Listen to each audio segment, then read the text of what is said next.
இந்த 3 லட்சத்தை பெருசா நினைச்சு அந்த ரகுக்கு ஏதாவது ஆயிடுச்சுன்னா ஆனந்தி பிரச்சனைக்கு காரணம் யாருன்னே தெரியாம போயிடும். அப்புறம் மாமா நிலைமைய கொஞ்சம் யோசிச்சு பாருங்க. அதுக்கப்புறம் அவர் முகத்துல உங்களால சந்தோஷத்தை பார்க்க முடியுமா? அப்புறம் நீங்க தப்பு பண்ணிட்டோமேன்னு யோசிச்சு எந்த பிரயோஜனமும் இல்லத்த. தயவு செஞ்சு புரிஞ்சுக்கோங்க. அப்படியா? அப்போ ஒண்ணு பண்ணு, உன்னை கல்யாணம் பண்ணிக்கிறேன்னு அவனை சொல்ல சொல்லு. இந்த நகையெல்லாம் எடுத்துட்டு போறதுக்கு நான் சம்மதிக்கிறேன்.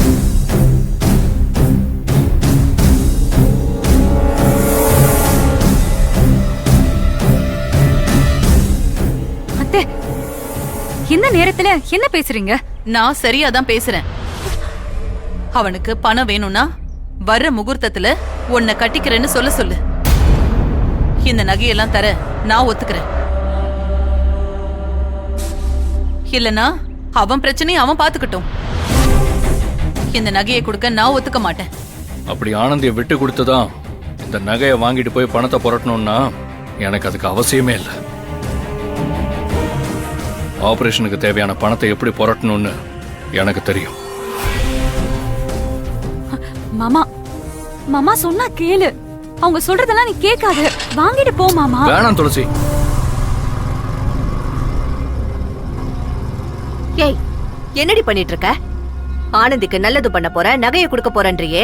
ஹாஸ்பிட்டல்ல இருக்க ஆபரேஷன்ல செத்து கொடுத்த பணம் வீணா போய் கடைசி வரை உண்மையை கண்டுபிடிக்க முடியலனா என்னடி பண்ணுவ? பைத்தியமாடி நீ? நான் ஒன்னும் பைத்தியம் இல்ல. உங்களுக்கு தான் நான் என்ன பண்றேன்னு புரியல.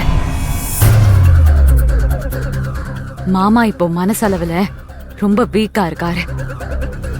எமோஷனலா நமக்கு யாராவது சப்போர்ட் பண்ண மாட்டாங்களான்னு தவிச்சிட்டு இருக்காரு.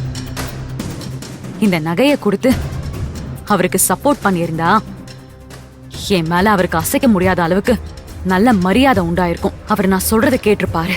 அந்த நம்பிக்கையை வச்சு கொஞ்சம் கொஞ்சமா நான் மாமாவை என் பக்கம் கொண்டு வந்திருப்பேன்.